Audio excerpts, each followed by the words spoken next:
la criatura, que se comience a trabajar sobre el desempeño aerodinámico que representa ese edificio, conjuntamente con la disciplina dinámica estructural, es hacer una estimativa de historias de fuerzas a las cuales va a estar sometido ese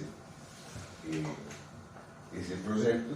Esas estimativas de fuerzas van a determinar algo que vamos a llamar demanda de rigidez, para no provocar grandes amplificaciones, porque se tratan de cargas dinámicas, y a partir de eso, el ingeniero de estructuras va a poder ver si existe posibilidad de alcanzar esa meta de rigidez, o eso va a ser problemático, o inclusive poder visualizar si en el layout de las plantas es posible sugerir, y siempre con mucha delicadeza, alguna modificación a la configuración de distribución de divisorias para poder hacer acoplamientos para llegar a ese primer estudio. Y esto es conveniente hacer en la etapa antes de hacer el ensayo del túnel del viento, ya que en muchos casos, dependiendo de ese diagnóstico inicial, se va a escoger qué tipo de ensayos hacer o definitivamente sugerir cambiar el proyecto. Lo mismo va a suceder respecto a la posibilidad de ajustes aerodinámicos que propicien el desempeño adecuado. ¿Por qué en esa orden? Primero vamos a ver si podemos calzar una estructura que tenga buenas posibilidades, de acuerdo a un análisis preliminar, un diagnóstico inicial. En ese diagnóstico va a haber muchas dudas si supiésemos cuál va a ser el resultado del ensayo de túnel de viento, no sería necesario.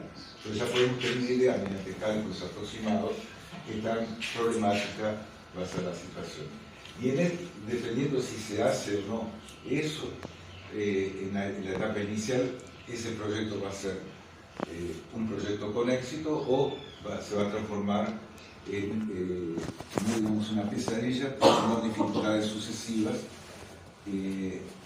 debidos a cosas que se podían haber resuelto al comienzo. Una pregunta muy común es si un edificio alto es como un edificio bajo, solamente que más alto. Y vamos a ver que en realidad se trata de criaturas estructuralmente diferentes. ¿Cómo se decide si un edificio es lo suficientemente alto como para tener que hacer estudios especiales? Cuando la respuesta estructural se rige por efectos transversales que no están contemplados por los métodos simplificados de la norma. En ese caso es necesario, diríamos obligatorio, para cumplir la norma, realizar los mismos. Y esos efectos son los que ya fueron explicados previamente por la ingeniera Ana Bañar, que son los efectos transversales inducidos por la generación, ¿cómo se diría? Vortex shedding es para una misma velocidad, de una cierta forma, se van a liberar vórtices alternados, lo que van a provocar fuerzas transversales con un señal muy nítido. Aquí ven en azul la fuerza transversal y en rojo cuál sería la fuerza longitudinal, en que esta fuerza longitudinal tiene doble frecuencia y queda más cargado dentro de todo lo que es también los efectos de ráfagas, en tanto que la fuerza transversal es un señal para una velocidad constante, o sea, en régimen generalmente es un señal muy nítido, nunca es armónico, y eso es lo que provoca los efectos más acentuados de edificios altos. ¿Por qué? Porque el edificio alto no puede tener gran rigidez, va a tener un periodo natural bastante alto, o sea, una frecuencia baja, y por encontrarse a una altura, la parte superior va a estar expuesto a velocidades en las cuales esa fuerza transversal, que es de pequeña magnitud generalmente, pero con un señal nítido, se amplifica y provoca los efectos más determinantes. En esta animación vemos esta sería la forma del edificio, es un edificio real, se hizo un estudio de columna de viento, a partir de los registros fue hecho la integración a alta frecuencia, que mencionaba el profesor Pérez Serpa, y vemos en rojo la fuerza estática equivalente y en azul la fuerza instantánea. Como ven, el viento sopla en esta dirección y la resultante va fluctuando, no de manera armónica, pero siguiendo aproximadamente una cierta frecuencia y que va a provocar una amplificación transversal muy grande. O sea, el gran problema para un edificio alto generalmente es ustedes van a poder después ver con detalle, porque tienen ya el PowerPoint, esta animación determina para cada dirección del viento, en azul, la envolvente de las fuerzas globales, por tanto global, y la base que resulta, y en rojo las estáticas equivalentes. Cuando se habla de fuerzas estáticas equivalentes es algo extremadamente ambiguo, extremadamente complejo. ¿Por qué razón? Porque es la fuerza que estáticamente, como si actuase estáticamente, llevaría a una posición de deformación de la estructura que consideramos crítica. Eso es muy fácil hablarlo, pero se presta a varias respuestas. ¿Por qué? Porque sería la peor situación para aquel elemento estructural. El máximo momento global, el máximo constante global, de repente tenemos una viga principal que nos interesa proyectar y lo que determina cuál es el portante mayor de esa. De todas maneras, siempre se resuelven los resultados desde el punto de vista resistente de una cantidad reducida de estados de carga. Y como ven, para una cierta dirección de viento se dio el efecto mayor en la dirección Y. Y justamente fue por efectos transversales. Si yo modifico la estructura, incremento la rigidez, lo que va a resultar que esta envoltoria roja se va a ir aproximando cada vez más al azul. Y suponiendo que lo que hacemos es un edificio súper rígido, va a coincidir la estática equivalente con la instantánea. ¿Cómo calculamos las fuerzas inducidas por el viento sobre un edificio de altura moderada? ¿Cómo lo hacemos mediante la norma? Dependiendo de la norma, todas van a ser algo similar. Se toman todos los parámetros que son climáticos, o sea, meteorológicos, rugosidad del terreno, y se llega a un perfil de velocidades, y a partir de ese perfil de velocidades características se usan unos abacos que van a identificar cuál es el coeficiente de arrastre, y a partir de ese coeficiente de arrastre se termina con una distribución de fuerzas.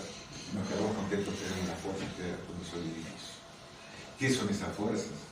Es una fuerza que está empujando el edificio. O sea, la finalidad de los métodos simplificados de las normas es estimar la fuerza estática equivalente inducida exclusivamente en la dirección de incidencia del viento, cuando esta dirección es normal a una de las fachadas y solo proporciona valores razonables, propositalmente conservadores, para edificios de altura moderada suficientemente rígidos y regulares. O sea, la limitación que tenemos en las metodologías de la norma son solamente cuando el viento es perpendicular a una fachada y edificios simétricos. Cualquier otro caso no lo contempla la norma, porque inclusive si no va a ser perpendicular una fachada de un edificio simétrico, lo que va a haber es una componente transversal de la media, o sea, un efecto de lift que va a ser preponderante. Y en un edificio no simétrico en forma de L, usar la norma significa que sabemos que el edificio va a ser muy rígido y que el viento no es lo crítico en el proyecto. O sea, el viento es un actor secundario y por eso no se le da demasiada importancia. ¿Cuál es el problema de esas metodologías? Que como ingenieros lo que hacemos es trabajar todo el día. Pues, tenemos que hacer proyectos, tenemos que producir y nuestra producción no está asociada a resolver ecuaciones diferenciales, sino a aplicar estrategias de resolver problemas estructurales y en gran medida se basan en la intuición.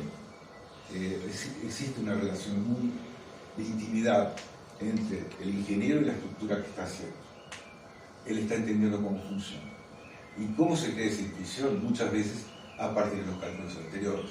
Y si venimos trabajando usando el método de la norma, en cierto momento, un 100% de los ingenieros interpretan el viento como un agente que empuja. O sea, que parecería que el viento hace eso. Eso nos hace ignorar que una estructura es delta. La magnitud y la dirección de las fuerzas inducidas por el viento dependerán de las características aerodinámicas del edificio y también de los atributos modales. Y que en casos de edificios altos el desempeño se regirá generalmente por efectos transversales, cuya naturaleza y magnitud se ignoran en los métodos simplificados. Suponer que podemos usar estos métodos simplificados es muy difícil. Y ahí surge el problema. Y todas las normas nos advierten: estos métodos que estamos usando no son para edificios particularmente flexibles. Lo que sucede es que también, como en cada proyecto, no volvemos a leer la norma desde el comienzo, sino que vamos al método. Y nos olvidamos que esa advertencia está en todas las normas de alguna manera o de otra. O sea, los métodos incluidos en las normas, o sea, los métodos simplificados, no son los aplicables. Y si alguien pregunta, voy a calcular un edificio mediante estudios especiales o voy a calcularlo de acuerdo a la norma, la respuesta correcta sería, voy a calcularlo mediante estudios especiales debido a que quiero cumplir la norma. Porque la norma limita el ámbito de uso. Y esto describe, esta simulación describe muy bien cómo se comporta un edificio alto para efectos de viento. O sea, el viento en una dirección y el movimiento, la amplificación va a ser transversal, como sucedía cuando los coches usaban antenas y ustedes andaban y cuando llegaban a cierta velocidad eso no se sacudía en la dirección de la marcha del coche, se sacudía de una forma transversal. Y los efectos de vorticidad están presentes en el día a día, inclusive los medidores de flujo de contadores de agua generalmente se basan en efectos de vorticidad que detectan la cantidad de oscilaciones y de acuerdo a eso se deduce cuál fue el volumen que pasó. Y también los que nadan se dan cuenta que en el momento que van a dar una brazada, generalmente el brazo oscila transversalmente. O sea, ¿qué es lo que sucede por ejemplo, con el viento incidiendo en la dirección X de ese edificio? Tenemos a la izquierda la fuerza en la dirección Y, abajo en X, y a la derecha el movimiento, la historia de movimientos de la estructura. Y entonces, como ven, y aquí estaría la animación, el viento sopla en esta dirección y la estructura se mueve en la dirección transversal. O sea, sea el viento, por ejemplo, de una estructura prismática de sección rectangular, todos los efectos críticos van a ser en la dirección Y, por ejemplo, y casi ninguna demanda, ni de rigidez ni de resistencia, en la dirección X. Es más, si ustedes usan el método de la norma, les va a dar una fuerza relativamente pequeña en la dirección X. Si hacen un estudio por movimiento de esa fuerza en la dirección X, es todavía mucho menor. En tanto que en la dirección Y, las fuerzas van a ser menores que en la norma, pero las instantáneas, no las fuerzas estáticas equivalentes, debido a la amplificación dinámica y a la imposibilidad de hacer una estructura rígida tan alta. Esa amplificación va a ser mayor y va a ser gobernada por el efecto transversal. ¿Cuál es el objetivo esencial del túnel de viento para el proyecto de edificios, de estructuras de edificios altos? Inferir las historias de fuerzas para después, mediante el análisis de la respuesta dinámica, adecuar los atributos dinámicos y resistentes de la estructura y así poder garantir el buen desempeño funcional y resistente. En definitiva, lo que nos da el túnel de viento es esta historia de fuerzas generalizadas. En tanto que en el miembro izquierdo tenemos, que también es la ecuación equivalente, una expresión diferente, pero similares que fueron expuestas hoy, y sería masa, aceleración, matriz de amortiguamiento, velocidad, rigidez y deformación, desplazamiento. El desempeño funcional como resistente depende de la respuesta dinámica de la estructura a las acciones producidas por el viento, que puede incidir en cualquier dirección y con cualquier velocidad menor o igual que la velocidad de diseño. Y eso también es destacar que, a pesar que sabemos todos que las fuerzas son proporcionales a la velocidad al cuadrado, las fuerzas instantáneas son proporcionales a la velocidad al cuadrado, la fuerza estática equivalente, extrema o crítica para un elemento estructural puede suceder a una velocidad menor que la velocidad de diseño. Nos ocupa entonces el desempeño funcional y resistente de edificios. El aspecto resistente va a ser garantir la estabilidad frente a las acciones extremas inducidas por el viento, asociados a estados tensionales, o sea, asociados a la deformación de la estructura. Y eso es también una cosa que es importante también respecto a la cosmovisión del ingeniero de estructuras. Un ingeniero de estructuras, debido a la experiencia, percibe que los esfuerzos internos son consecuencias de una fuerza, en tanto que básicamente los esfuerzos internos, o sea, los estados tensionales, son consecuencias de deformación. O sea, si ustedes aplican una fuerza y todavía la estructura no se deformó, no hay esfuerzos internos. O sea, en dinámica, al contrario que en estática, las fuerzas estáticas equivalentes y el diseño estructural es directamente consecuencia de deformación. O sea, se integra el posible movimiento para hallar la deformación y después se tiene las fuerzas estáticas equivalentes.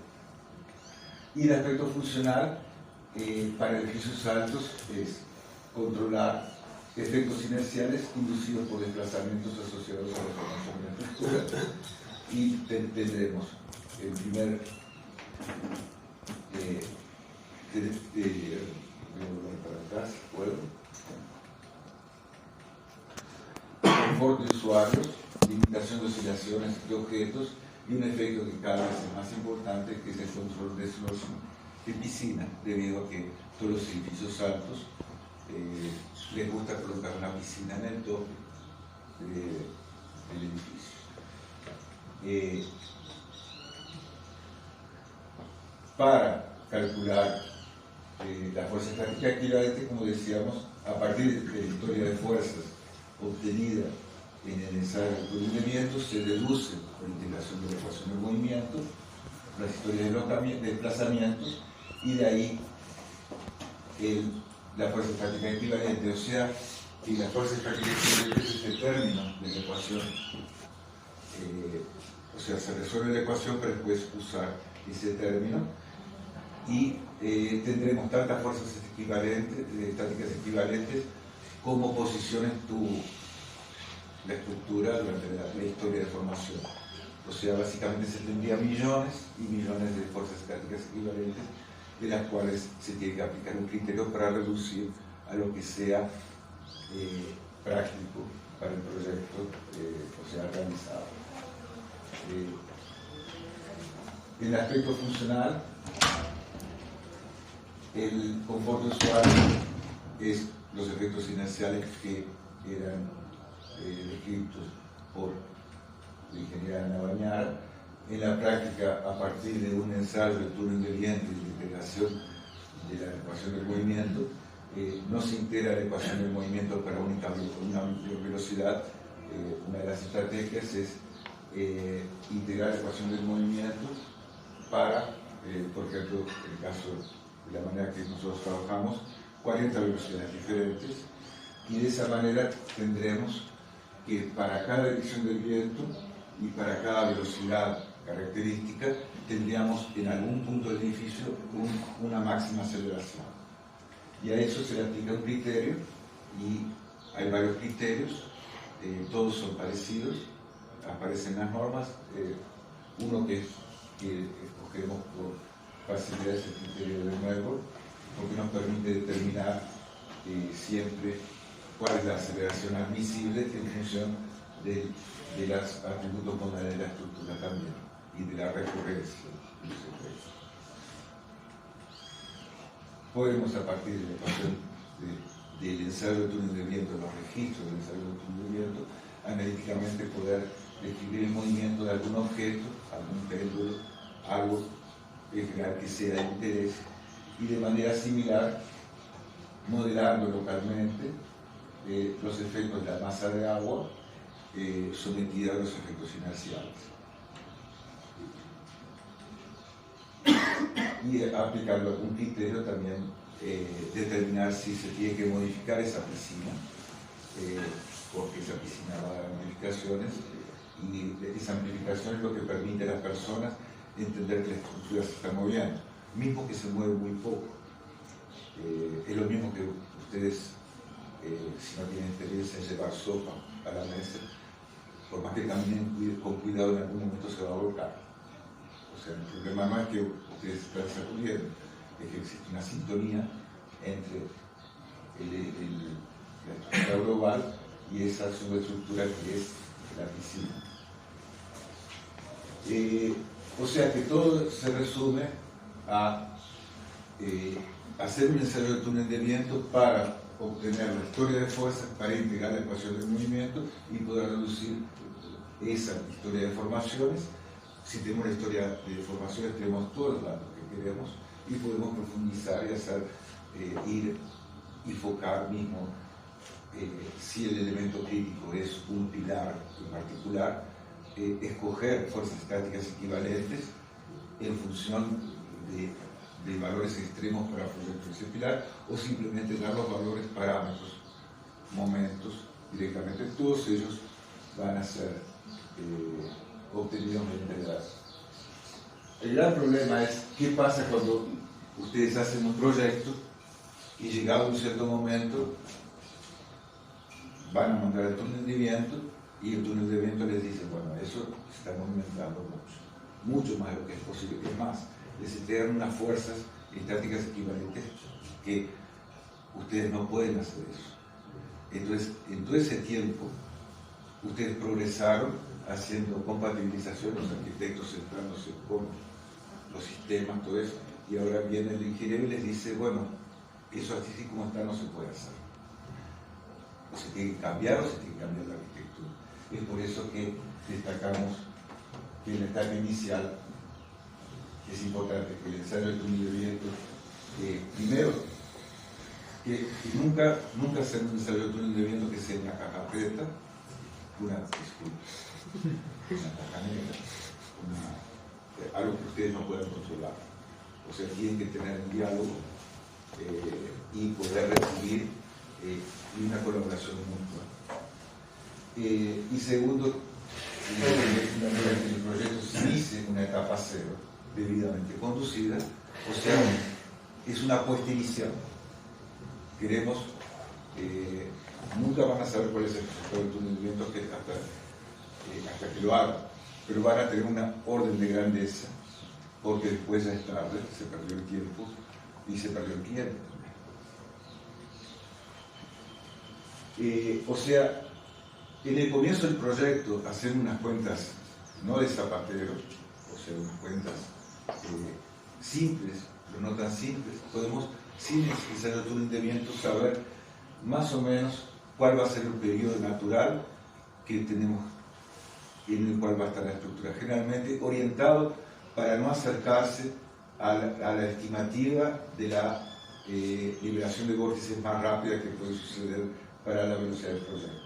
Y ese valor lo podemos escribir como, por ejemplo, la altura en metros dividido un número, digamos que sea 260 metros, y yo quiero llegar a 10 segundos de periodo natural.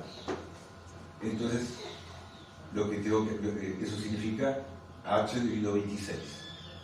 Y ese h dividido 26 en general es muy fácil de obtener. Basta conseguir acoplar paredes y núcleos con trechos de paredes.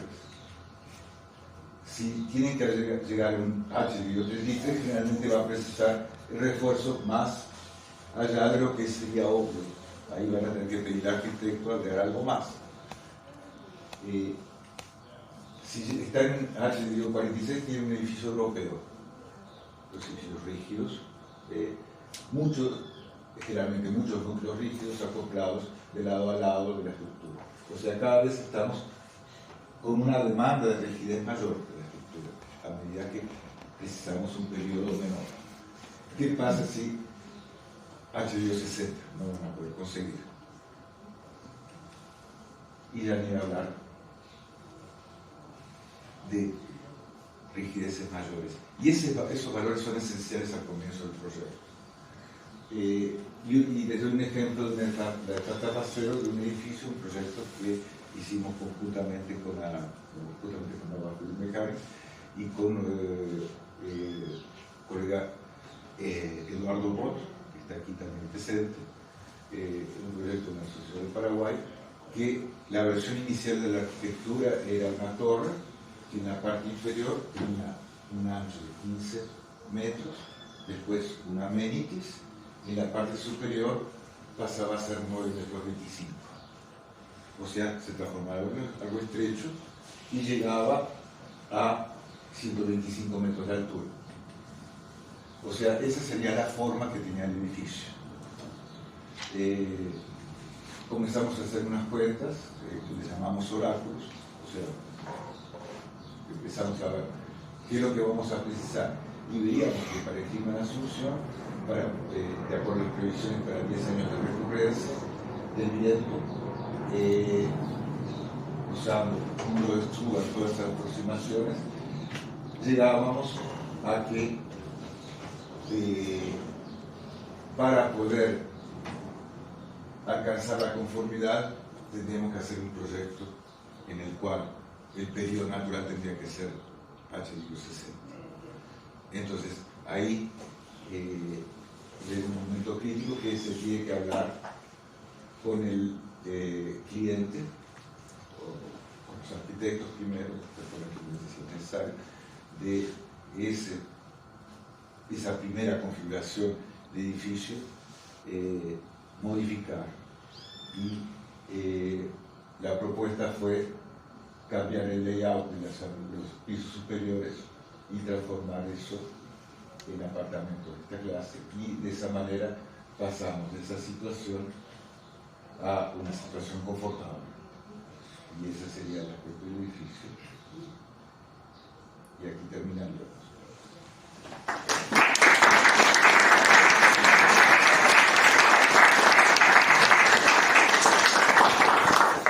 Gracias. ¿Alguna consulta, pregunta, aporte? ¿Qué tal? Muchas gracias por la presentación. Quería, si pudiera comentar algo acerca del uso de amortiguadores en el edificio. Sí. Porque no hablé nada en la presentación. Todo terminó siendo medio que regido por el pedido natural, pero debe tener mucho que ver también con el amortiguamiento y que se le pueda colocar adicionales. Eso se maneja en la actualidad, con los arquitectos se puede hablar de incorporar ese tipo de soluciones. Justamente, disculpen, mi nombre es Agustín Hispariol, yo trabajo en el Instituto de Cultura de Transporte. Si nos presentamos, pero yo me olvido los nombres. Agustín, la pregunta es muy importante. Sí, existe, aparecía el término en la ocasión del movimiento que es el amortiguamiento, se considera amortiguamiento limitado entre 1% a 2%, y una manera de poder controlar los efectos, reducir los efectos dinámicos, es usar amortiguadores, principalmente amortiguadores de masa sincronizada, que se colocan en el tope del edificio, serían apéndices resonantes. El momento que la estructura comienza a moverse, eso entra en resonancia y va a reducir, va a sacar energía del sistema, sea mediante disipadores locales o mismo por que la energía se transforma en energía cinética ahí encima. Eso es usado en edificios extremadamente altos. O sea, en todo proyecto dinámico, la solución es control por rigidez o por flexibilidad, o sea, cambiar si algo no está de acuerdo con lo que se precisa, cuáles son los parámetros que intervienen: masa, amortiguamiento y rigidez. Cada una de ellas sería viable, por ejemplo, para usar la masa, mudar la masa para intentar disminuir la respuesta, no es eficiente para el efecto de viento. En tanto que rigidez, incrementar la rigidez es un recurso, pero un recurso muy interesante es incrementar el amortiguamiento, o sea, el talento de la estructura disipar energía. ¿Cuál es el problema que le veo a eso? Como en general estamos haciendo edificios que son residenciales, el amortiguador, cualquiera que sea el tipo, va a exigir una manutención, un mantenimiento futuro. Entonces, si se trabaja con honestidad, el empresario o la institución que está vendiendo el apartamento tiene que decir: aquí va un pasivo para ustedes en el futuro. Segundo punto, que también es importante, es la confiabilidad. Digamos que con el tiempo eso no funciona y las personas sufren. Eso no sería tan grave. Sería grave si se redujeron las fuerzas estáticas equivalentes por la participación de un amortiguador que no va a funcionar el día del evento crítico. Entonces el amortiguador, siempre que se trate de edificios residenciales y no corporativos existen, podría ser que se tomen todos los cuidados, no se presenta como, se presenta como si no funciona cambiar la rigidez de la masa, entonces estructuraríamos en hacer amortiguamientos.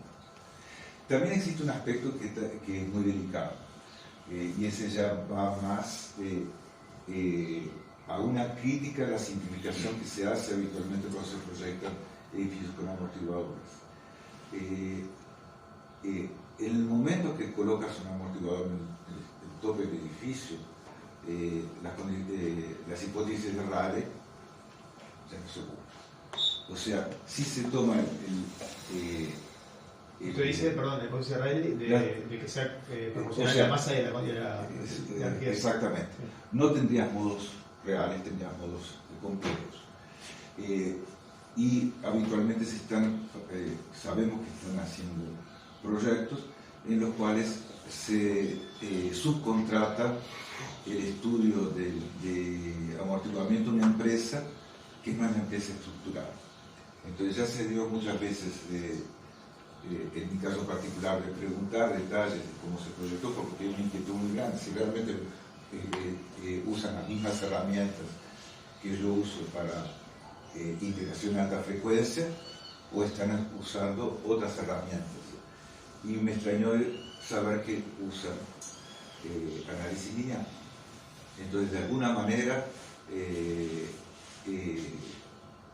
pienso que el día que incorporemos amortiguadores en un edificio, tendríamos que hacer un estudio muy detallado de lo que sucede. No sé si eso responde. Perfectamente. Gracias. ¿Una pregunta? Capaz, si puede comentar un poco sobre cuáles son las consideraciones en términos de efectos globales de segundo orden de edificaciones que son flexibles y que si tienen respuesta dinámica sensible por la flexibilidad, probablemente también tengan una respuesta apreciable de efectos de segundo orden globales por esa misma flexibilidad, ¿no? Exactamente. En general, nuevamente tu nombre es Bruno, que también sos de la casa. De acá, sí. Te vi en la foto. Bruno, respecto a eso, los efectos de segundo orden se consideran en la medida que se limitan los desplazamientos. Los efectos de segundo orden no van a alterar los atributos modales, van a alterar un poco. En caso que se lleguen a grandes desplazamientos, sí, se tiene que tomar en cuenta. Y otra vez estaríamos en la necesidad de hacer iteraciones. Pero los efectos de segundo orden son llevados en cuenta para el estado de límite del edificio. O sea, todos los software de proyectos que se usan, si son confiables, tienen la posibilidad de usar el método PDL. Claro, capaz que la pregunta mía es en el concepto de interactuar con el calculista y decirle le vamos a dar fuerzas estáticas equivalentes para que diseñe el edificio globalmente. Si uno las calcule y después le pide al calculista que haga sus propios efectos, sus propios análisis de lo que son las amplificaciones de esfuerzos por efectos de segundo orden globales, ¿no?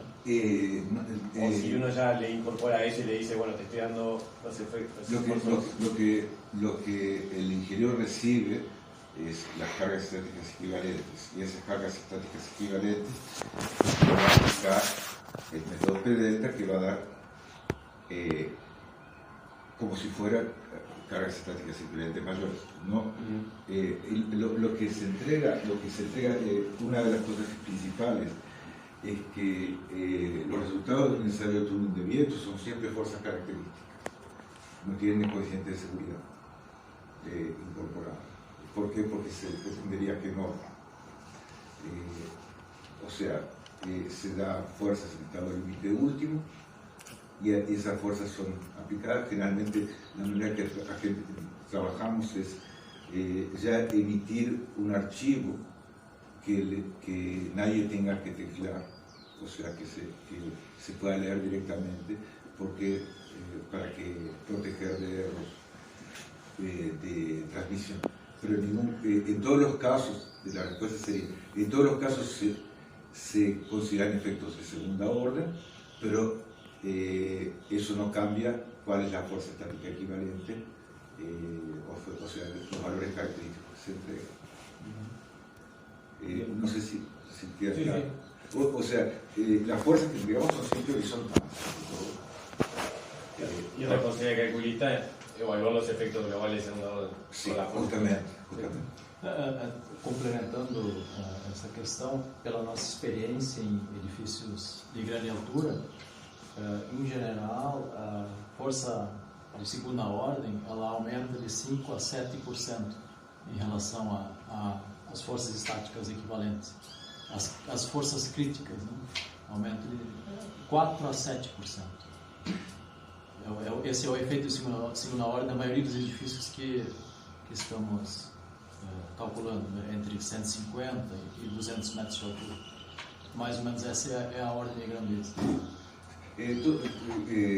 Todo eso va a depender de muchos factores, o sea, pero en números grandes, lo importante es que se tienen que tomar los efectos de segunda orden. Los efectos de segunda orden pueden ser mucho peores si se tiene un andar, un piso con pilares menores que se pueda dar un drift muy grande. O sea, depende de cada proyecto, pero está siempre llevado en cuenta. Es muy importante llevarlo en cuenta. ¿Sí? Gracias. En forma simplificada, lo manejan con el gamma Z ahí en Brasil siempre. El programa de gamma Z es de enorme utilidad. Existe un programa en usar el gamma Z cuando se trata de input de un ensayo de túnel de viento. ¿Por qué razón? Porque el viento que va, tú tienes 36 direcciones de viento. El viento que va a la dirección 3 no va a dar una fuerza en la dirección 3. Y el programa va a interpretar que tiene que considerar cuánto fuerza de deformación en un sentido diferente. Entonces comienzan, ya que tenemos, como sé que eres usuario, eres cliente de TQS, de TQS, cuando se trata de resultados de ensayo de túnel de viento, no prestar atención a ningún parámetro de gamma Z que aparezca allá, pues resulta confuso. Carece de valor. ¿Cómo? Que está desvirtuado un poco. Sí, queda totalmente virtuado, directamente trabaja con PDF. Já tivemos resultados de gamma Z de 3. Sempre utilizamos P-delta. El proyecto sin ningún problema. Sí.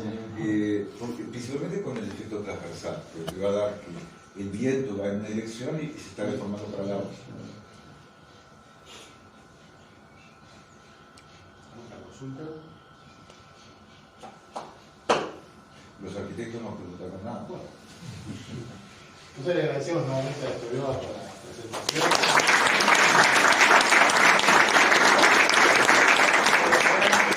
Los invitamos a tomar un café y luego pasaremos a hacer un par de visitas, primero al laboratorio aquí del Instituto de Estructuras de Transporte y luego nos invitamos a